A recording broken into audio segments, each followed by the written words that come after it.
Salve a todos com a paz do Senhor. Eu gostaria de compartilhar um versículo da palavra de Deus que se encontra na segunda epístola pastoral do apóstolo Paulo a Timóteo, capítulo 2, versículo 20 e 21, que diz assim: Em uma grande casa, não somente há vasos de ouro e de prata, mas também de pau e de barro, uns para a honra, outros, porém, para a desonra.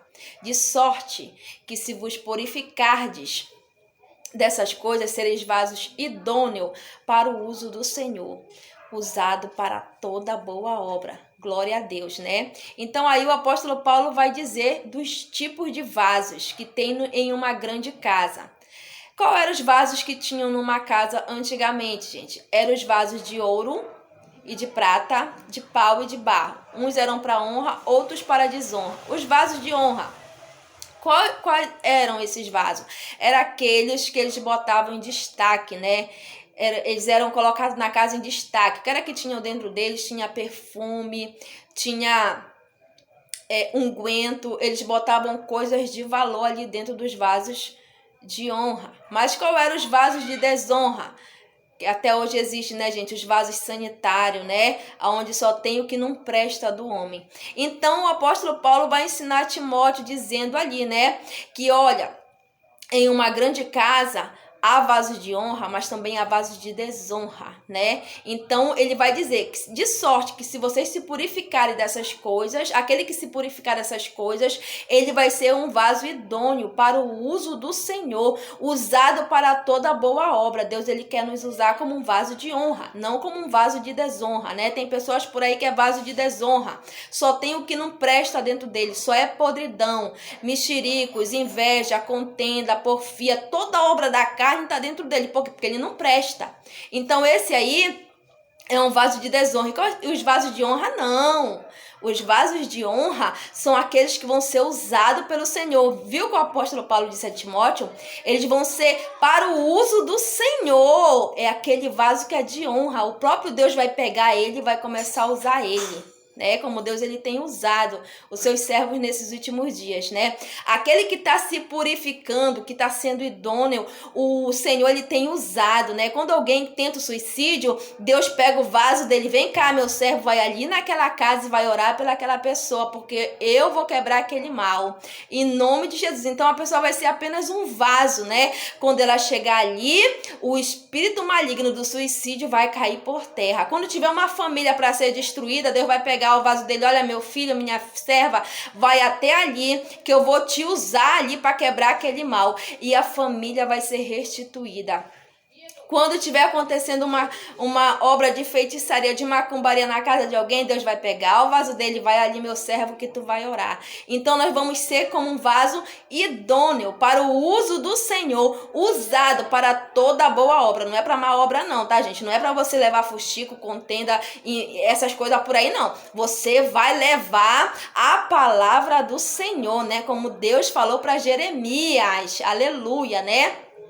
O Senhor vai chamar o profeta Jeremias e vai dizer: Jeremias, desce à casa do oleiro e lá tu vai ouvir a minha palavra. Lá na casa do oleiro, Jeremias, eu vou falar contigo. E a Bíblia vai nos dizer que Jeremias, ele vai descer, porque o crente, ele cresce para baixo, não é para cima não, não é se exaltando, é para baixo, é na humilhação. Por isso que Deus vai dizer para Jeremias: desce, Jeremias, desce à casa do oleiro. E ele vai descer.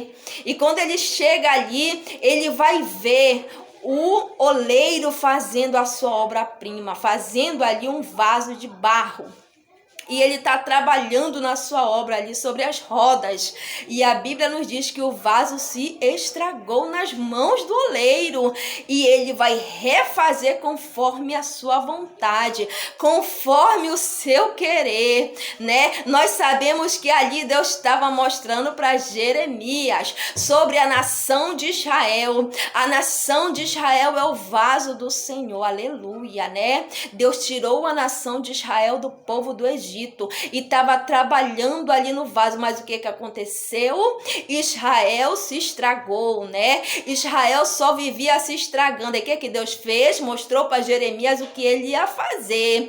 Olha, Jeremias, assim eu vou fazer com a casa de Israel, aleluia. E Deus pegou Israel e trabalhou naquele vaso. Por quê? Porque Israel estava estragado, eles estavam adorando outros deuses. O pecado de Israel, gente, sempre aonde Israel caía era na idolatria. Desde o deserto, quando eles fizeram aquele bezerro de ouro, em toda a sua trajetória, até o seu cativo ali na Babilônia, eles caíam em idolatria. Aí Deus pegou, mostrou para Jeremias que ele ia refazer o vaso. E a Bíblia diz que Deus refez o vaso, levou Israel para o cativo babilônico. Lá eles ficaram 70 anos, foi o suficiente para Israel voltar dali uma nova nação. Até hoje, gente, é a nação que eles são um povo, verdadeiramente que eles são devotos a Deus, eles não adoram outros deuses, mas isso foi ali,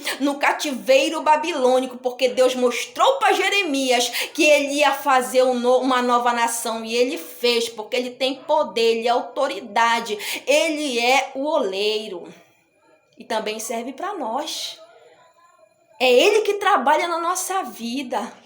Ele é o oleiro, aleluia, ele é o todo-poderoso. E era isso que eu queria te falar hoje.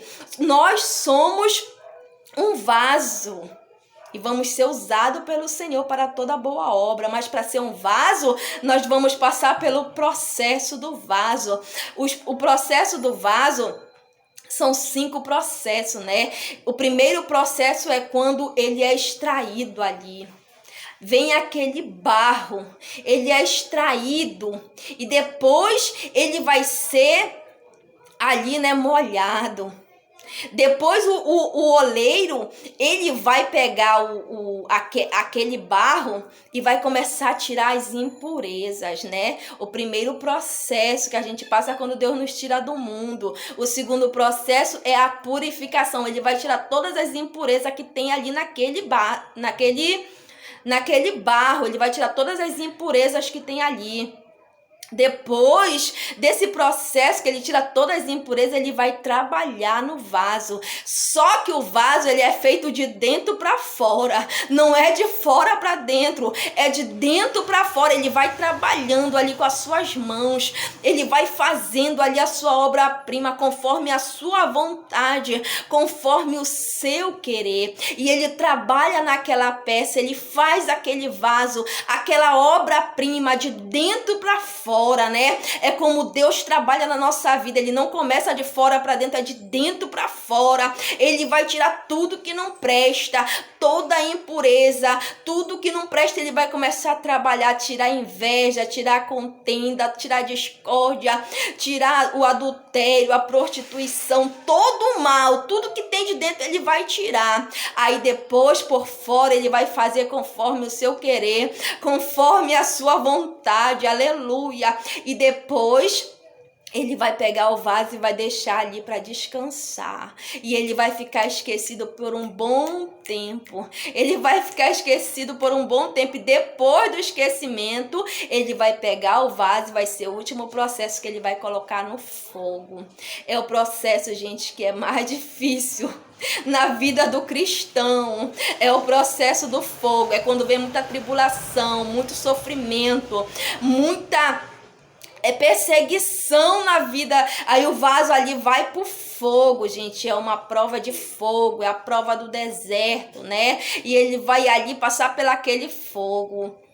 E quando ele sai dali, ele está bem. Só que antes, quando ele está esquecido, ele é frágil, ele não aguenta muita coisa. Ele pensa que ele está pronto, mas não está. Ele precisa passar no fogo, porque através do fogo ele vai ficar com uma nova cor. Ele vai ficar resistente. Ele precisa do fogo, né? É um processo que todos nós passamos na mão do Senhor. O primeiro processo é quando ele nos tira do mundo.